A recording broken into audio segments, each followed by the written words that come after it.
Just under a year after Final Fantasy XII came out in America, Japan got a revised edition of the game, the International Zodiac job system. This game included new jobs for characters, a horde-like trial mode, and a way to boost the character's running speed. Having never played this version, we thought all these changes were perfect. How could Square Enix improve on this? But then we played the Zodiac Age. The Zodiac Age makes so many more changes to the game that you and I would have played back on our PS2 in 2007 than the Japanese release did. And these changes modernise and validate the game for a release in 2017. Here are the most significant changes we've seen in Final Fantasy XII so far. First up, Speed Mode is a game changer. Like most Final Fantasy games, you're going to be doing a lot of exploring and grinding in Final Fantasy XII to ensure you miss no secrets and can take on all enemies. This has been a thorn in the side of JRPGs for years. It's a time sink, and plodding through the world can, quite frankly, be a chore. In the Zodiac Age, you can opt to change the speed to ×2 or ×4 the base game speed, and force the game to flip by tapping L1. This means you can slow it all down and get more control over battles when you need to, but if you've set up automatic tactics, called gambits, out in the field, you can easily take down enemies and run off to unearth treasures without worry. Another improvement we get in this version is the Smooth Overlay, a map that can be brought up over the entire screen by clicking in L3. There are some truly labyrinthine areas of Final Fantasy XII, and navigating them solely by using the minimap in the original was interesting, so having the option to bring up the overlay and simply guide you to where you need to be is an inspired choice. It's a small addition, but anyone that knows RPGs knows how useful this is.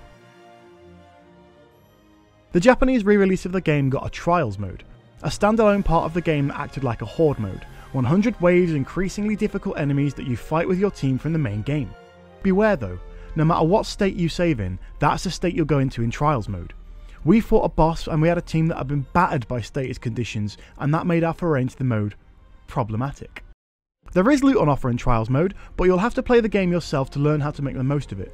The mode is a nice break from the often linear path of Final Fantasy XII, and it's a great place to test out all your new gambits, all your new spells, and all your new weapons without worrying about getting game overed. Now this is a pretty big one. You can now equip 2 classes to each of your characters.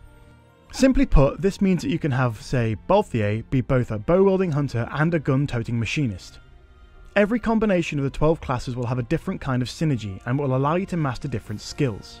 You can have any overlap of classes you wish. You want 6 black mages? Go for it. But just be aware that some enemy types are totally impervious to certain damage types, so be sure to plan ahead. Square Enix hasn't lazily ported this to PS4. This is a complete overhaul, down to the mathematical level. Because you can equip 2 classes, you would have been totally overpowered at an early level thanks to the 2 sets of stat boosts you're receiving from the license board. As such, every enemy in the game has been rebalanced, meaning the level of challenge now matches the new variety of skill sets available. This means the Zodiac Age is an entirely different experience to the game that you would have played on PS2, and that's exactly what makes remasters worth picking up.